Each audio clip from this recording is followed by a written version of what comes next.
This week is the final week in our Connecting with Creativity series, and this week's theme is remembering. We want to inspire you to reflect back on your life, to remember your favorite childhood moments or memories, the milestones in your life, and just the different little things that are important to what's made you you.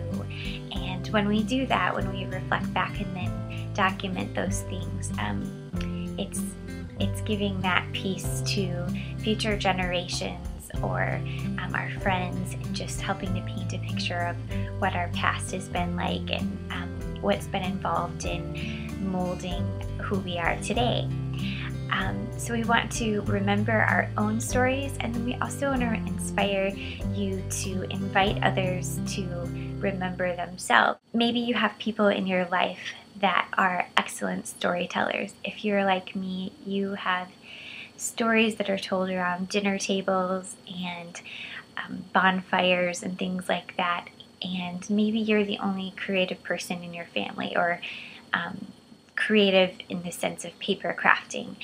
So we have this amazing opportunity to be a part of telling those stories by asking others to remember them and then putting them in our albums as well. My mom and dad and our family took a lot of trips together, traveling and camping and all over the country, and they took so many 35mm slides, and the slideshow can go on, and that was the recording of my childhood and life with the kids, and the papers, and I still have some of the drawings that we did and some of the craft things that we did when we were younger.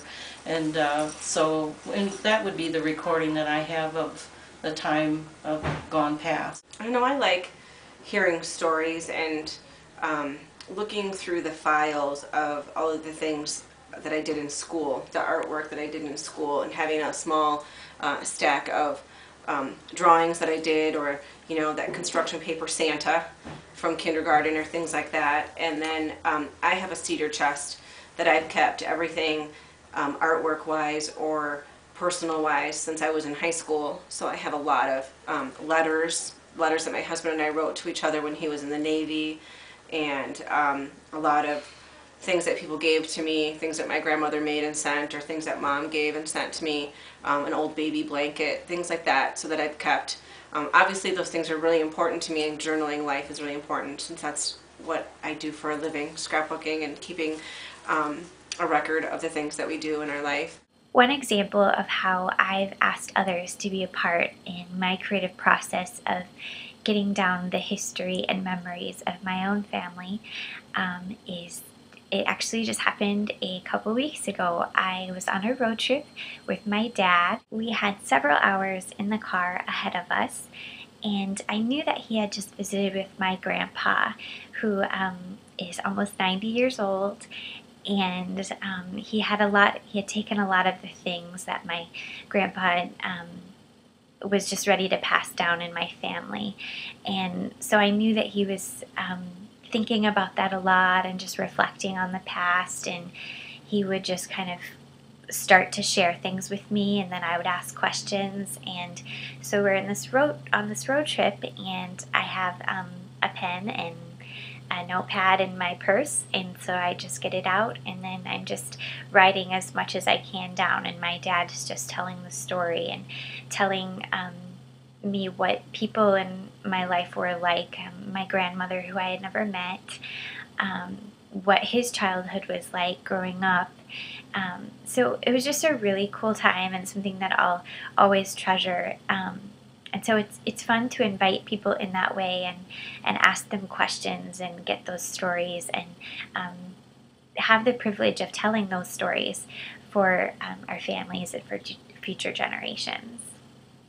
I had done a project when I was young. Emma may do it, kind of about your ancestry, a little family tree. And I had received, we got to send out letters telling about their childhood, and so I sent one to one of my uncles and one of my aunts.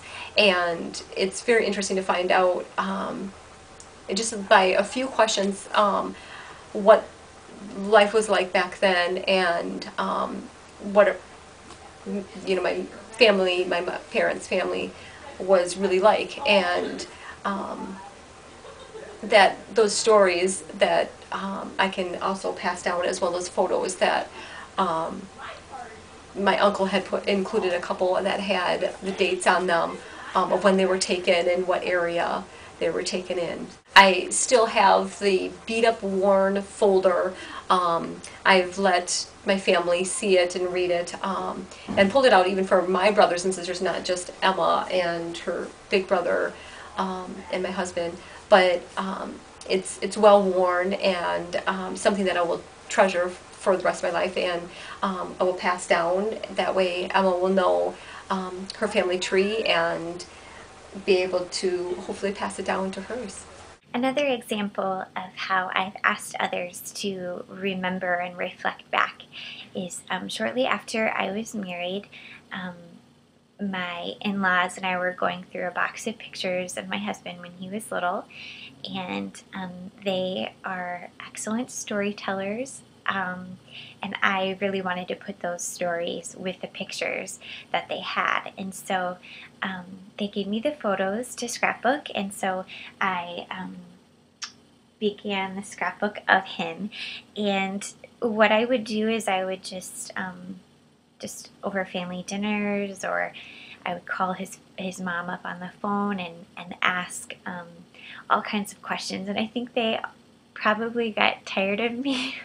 But I just asked questions just to kind of get kind of a timeline of what things happened when, and where they moved and why they moved, or what he was like as a little boy and as a baby, and the birth story and all of those things. And it was really fun for me to put together, because it helped me to see the history of my husband and get to know the person that I know now before I had met him. And so it just stretched my heart for my husband even more by collecting these stories and understanding his past and what a great history he has.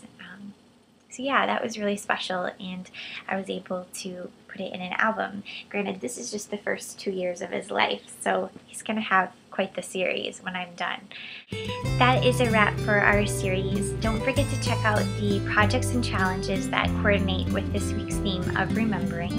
And I just wanted to thank you guys for joining us this month as we've made it through this series, and I hope that you've been inspired to do all of the things that we've explored, and that it's been meaningful for you and your hobby and your relationships. So thanks so much for joining us. To see the projects that coordinate with this week's theme of remembering, go to www.twopeasinabucket.com, hover over classes and events, and click on events. Thanks for watching.